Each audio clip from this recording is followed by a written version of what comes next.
helped lead the operation that killed Mexican drug lord El Mencho, had his own life changed back in 2020, when gunmen disguised as road workers sprayed his vehicle with more than 400 bullets.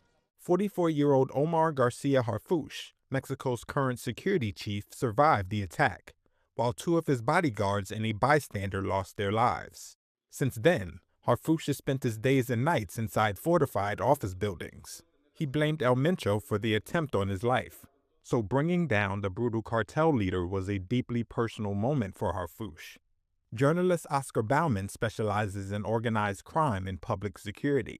Es una paradoja que casi 6 años It después, is a paradox that almost 6 years later, he personally supervised the military operation in Talpalpa, Jalisco, which ends with the killing of El Mencho. It's kind of a circular story, almost like good versus evil. Two men who represent positions and also completely opposing ideas. cargos y además ideas completamente opuestas. Harfuch declined to comment for the story. The account is based on interviews with a dozen friends, colleagues, and security experts. Two sources who have worked with Harfuch say his mix of police and military heritage puts him in a unique position to serve as Mexican President Claudia Sheinbaum's Minister of Security and Citizen Protection.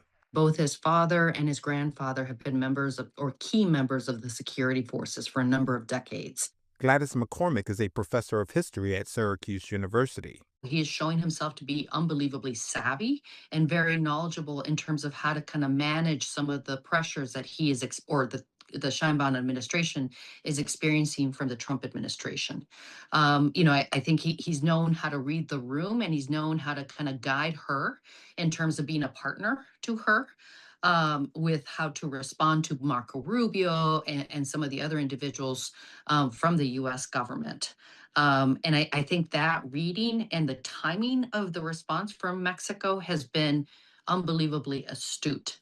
Harfuch has emerged as a linchpin for the United States in the security collaboration with Mexico, as U.S. President Donald Trump continues to pile on pressure to aggressively combat cartels. Harfuch is credited with spearheading a more aggressive approach to fighting cartels, and the death of El Mencho has lifted his profile so much that he's considered an early frontrunner for the presidency when Sheinbaum's term ends in 2030.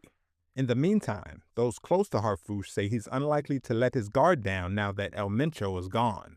The cartel leader's death triggered a wave of violence across Mexico that killed 25 National Guard members and could fuel deadly feuds as rival cartel factions fight for control.